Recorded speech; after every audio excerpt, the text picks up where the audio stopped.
Shalom bien-aimés frères et sœurs dans le Seigneur, nous sommes aujourd'hui le mardi 13 octobre 2020 et nous méditons l'évangile selon Saint Luc chapitre 11 versets 37 à 41. Je suis la voix qui crie dans le désert. Vous pouvez devenir purs. Donnez plutôt en aumône ce que vous avez et alors tout sera pur pour vous. Jésus le Christ nous le dit en ce jour. À vous grâce et paix de la part de Dieu notre Père et de notre Seigneur Jésus-Christ de Nazareth. Aujourd'hui, il existe sur le marché toutes sortes d'appareils de purification.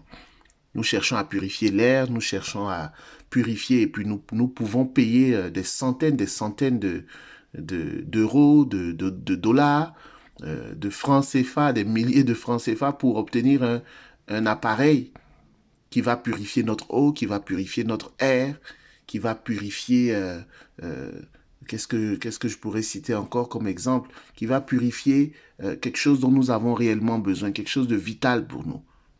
Nous le faisons. Et ce genre de gadget, de machine, fonctionne très bien, se commercialise très bien, connaissent un franc succès. Mais qu'en est-il de la purification de notre vie, spécialement de notre vie intérieure? Le Seigneur reproche à un pharisien qui s'étonne de ne pas le voir faire ses ablutions, se laver les mains, en fait, avant de prendre le repas. Le Seigneur va lui dire, bien sûr, vous les pharisiens, vous purifiez l'extérieur de la coupe et du plat, mais à l'intérieur de vous-même, vous êtes remplis de cupidité et de méchanceté. C'est le cas pour tout un chacun de nous.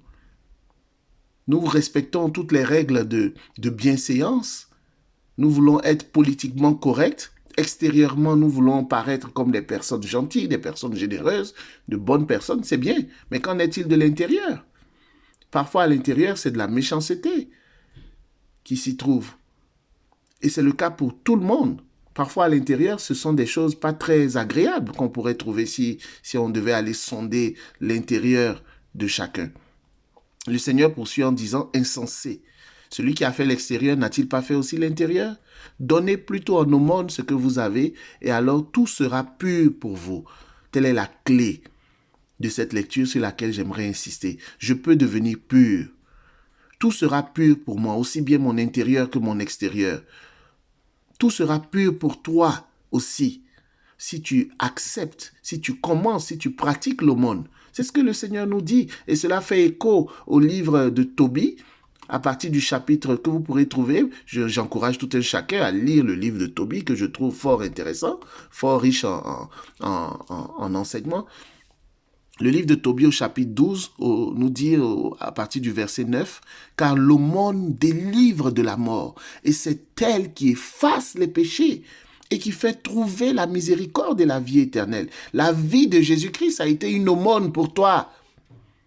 Bien-aimés frères et sœurs dans le Seigneur, Jésus-Christ a donné de sa vie. Qu'est-ce que l'aumône? L'aumône, c'est ce que tu donnes par amour, c'est ce que tu donnes par charité.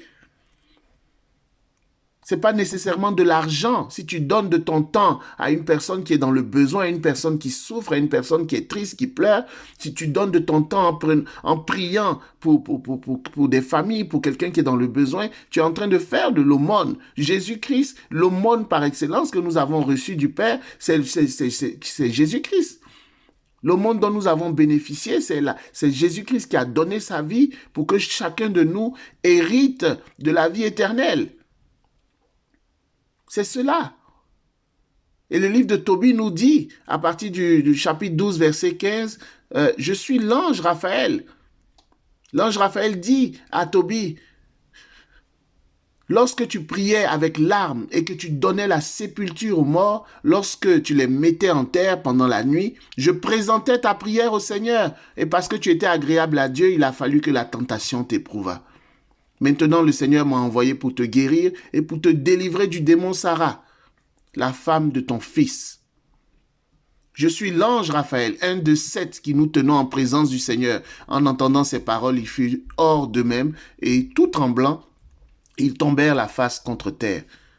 Tobie chapitre 12 à partir du verset 9. Je vous invite à lire tout le livre de Tobie. Bien-aimés frères et sœurs, tu peux devenir pur. L'impureté, les lépreux à l'époque dans la culture juive, chez les Israélites, les impurs, les lépreux restaient à distance du village.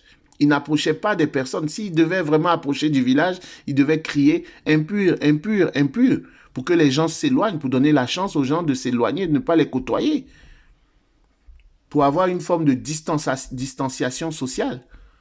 Mais aujourd'hui, nous devrions crier intérieurement. Je ne dis pas de marcher dans les rues et puis de crier, mais nous devrions arriver à un stade où nous disons « pur, pur, pur ». Lorsque les gens voient nos œuvres, lorsque les gens voient ce que nous faisons, comment nous nous conduisons, qu'ils reconnaissent que nous sommes purs et que cela rende gloire à Dieu. C'est à cela que nous devons arriver. Bien-aimés frères et sœurs dans le Seigneur, nous avons le sang de Jésus-Christ pour nous purifier. Nous avons aussi l'aumône que nous pouvons pratiquer pour nous purifier. Nous avons toutes ces clés, toutes ces richesses. L'aumône attire, il y a une puissance dans l'aumône. Il y a une puissance dans l'aumône. L'aumône attire des grâces incroyables sur ta vie. Alors prends la décision ferme, plutôt que de te vautrer dans ton impureté. Non, il y a une issue de secours. Il y a une voie de sortie. C'est possible de sortir de ton impureté et devenir désormais pur, aussi bien intérieurement que extérieurement. Que la paix et la grâce de notre Seigneur soient ton partage, que la pureté de l'Esprit Saint soit ton partage. Le psaume nous dit clairement: qui montera la montagne du Seigneur? Qui gravira la montagne du Seigneur? C'est ceux qui ont les mains pures. Il est important que tu sois pur. Heureux les cœurs purs, ils verront Dieu. Sans la pureté, nous ne pouvons pas voir Dieu. Ce sont des paroles des Saintes Écritures.